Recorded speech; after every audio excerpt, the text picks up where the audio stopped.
ángeles tutelares o ángel exterminador. ¿Imperio de la ley? ¿Vino a traer el imperio de la ley? Bolívar confiesa en el Congreso de la Nueva Granada el 14 de agosto de 1813. Después de la batalla campal de Tinaquillo, marché sin detenerme por las ciudades y pueblos de Tocuyito, Valencia, Guayos, Cuácara, San Joaquín, Maracay, Turmero, San Mateo y La Victoria, donde todos los europeos y canarios, casi sin excepción, han sido pasados por las armas. ¿No nos recuerda esto un poco la práctica de unos bandoleros y criminales que llaman paramilitares o algo, que llegaban a los pueblos con lista en mano y sacaban a los pobladores y los asesinaban? Nosotros íbamos a presentar los contenidos, los objetivos de la lucha de Bolívar.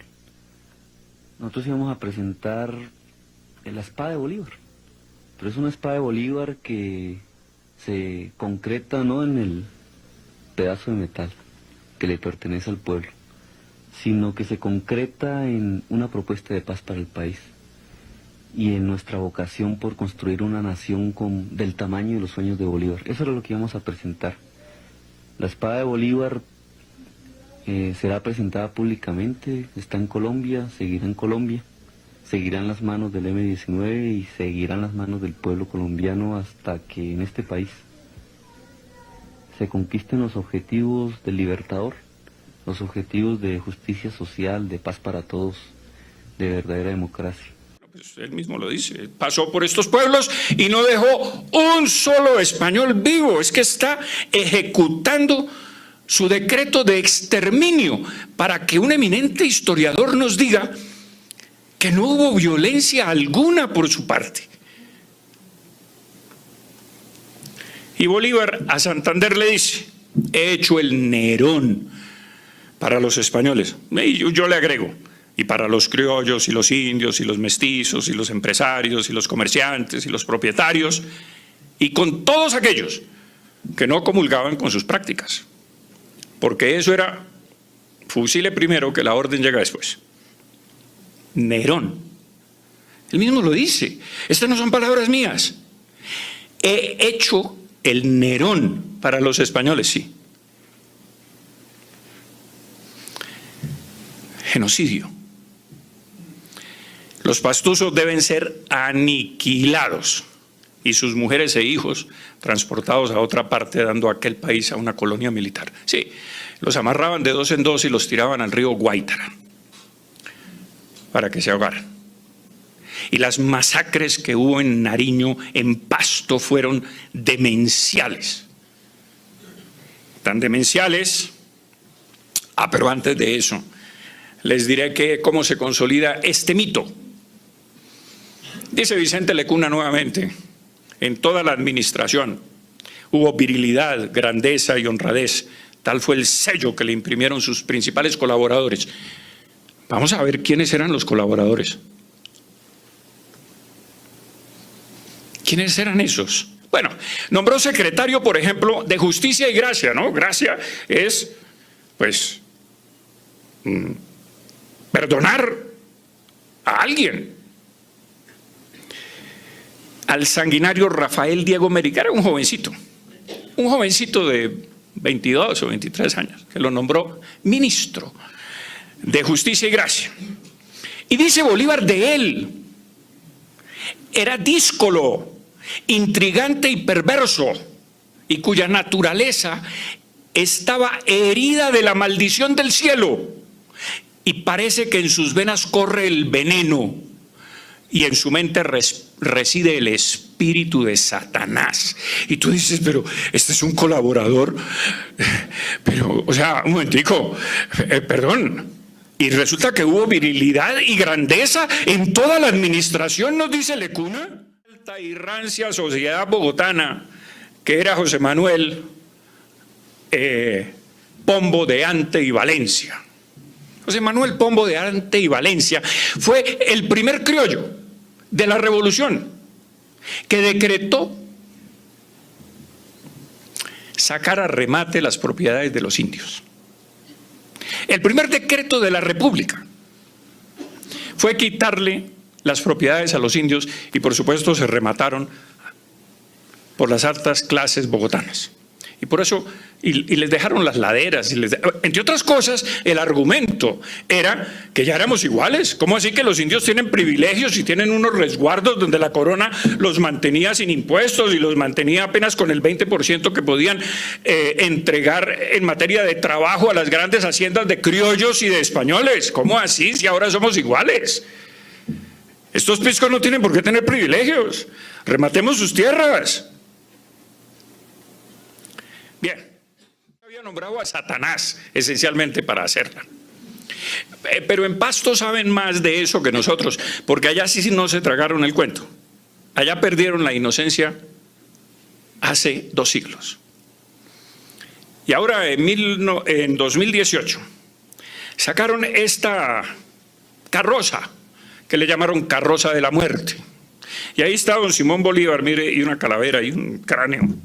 Espantoso, porque los que sí se recuerdan clarísimamente de las atrocidades que se cometieron en Pasto son estos señores pastusos.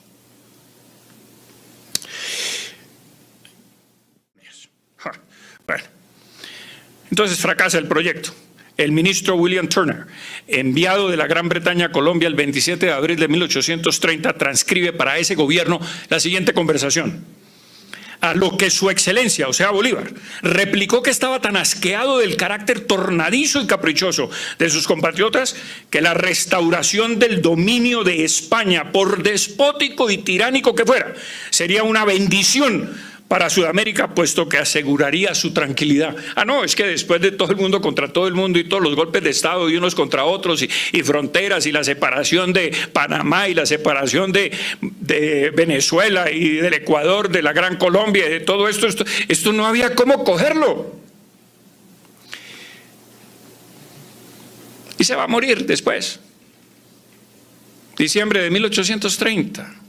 Y esa raza vil de los españoles es que lo acoge en San Pedro Alejandrino, que era un español, el dueño que lo acoge allí, de la raza vil. En fin. Y se había cerrado la noche sobre él, sobre América, y yo creo que sobre la verdad. Y ya narraré el epílogo de esta tragedia. Bolívar dice: terribles días estamos atravesando. La sangre corre a torrentes. Han desaparecido los 3 siglos de cultura, de ilustración y de industria. Por todas partes aparecen ruinas de la naturaleza o de la guerra. Parece que todos los males se han desencadenado sobre nuestros desgraciados pueblos. Bueno, él era parte de eso. Y luego echa una mirada hacia atrás y dice: hemos perdido las garantías individuales, cuando por obtenerlas perfectas habíamos sacrificado nuestra sangre y lo más precioso de lo que poseíamos antes de la guerra. Y si volvemos la vista a aquel tiempo, dice Bolívar, ¿quién negará que eran más respetados nuestros derechos bajo la corona? Nunca tan desgraciados como lo somos al presente, gozábamos entonces de bienes positivos, de bienes sensibles. Y tiene un acto de lucidez el 30 de enero de 1830, a pesar de esa patología que digo yo. Y dice, exclama: conciudadanos, me ruborizo al decirlo, la independencia es el único bien que hemos adquirido a costa de todos los demás. ¿Independencia? No, dependencia, porque no hay nadie más dependiente que un pobre, y nos empobrecimos. Y comenzamos a depender de las potencias extranjeras. Ustedes nunca vieron en la colonia que llaman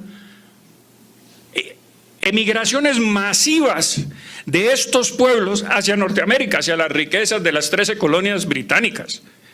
Pero lo estamos viendo hoy. ¿O es que también los piratas venían aquí a robar pobreza a nuestras costas, a las costas del Callao, a Buenos Aires, a Cartagena de Indias? Venían a robar pobreza, pobres. No, estas eran provincias muy ricas, señores. Y por cuenta de un norteamericano, dice que México era la ciudad más esplendorosa del planeta. No se diga Lima, que rivalizaba con México. Bien, y luego dice sobre la justicia que había. También deseo que la justicia de los pueblos se establezca conforme en el tiempo de los españoles. Y dice, créame usted, nunca he visto con buenos ojos las insurrecciones y últimamente he deplorado hasta la que hemos hecho contra los españoles. Esto lo dice 3 meses antes de su muerte. Bueno, hasta 1816 había mandado a asesinar 2.068 personas sin fórmula de juicio.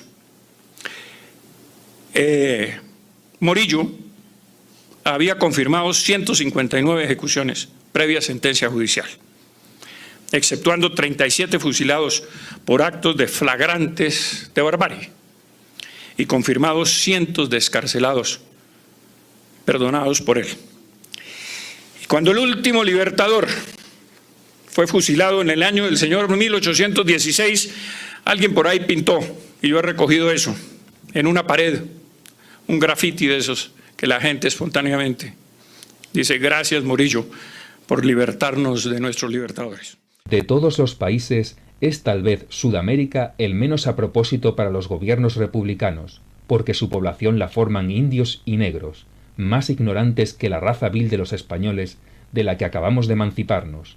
Un país representado por pueblos semejantes no puede ir sino a la ruina. La América es ingobernable. Los que han servido a la revolución han arado en el mar. La única cosa que se puede hacer en América es emigrar. Estos países caerán infaliblemente en manos de la multitud desenfrenada para después pasar a las de tiranuelos casi imperceptibles de todos los colores y razas, devorados por todos los crímenes y extinguidos por la ferocidad. Los europeos tal vez no se dignarán a conquistarlos. Si fuera posible que una parte del mundo volviera al caos primitivo, este sería el último periodo de la América.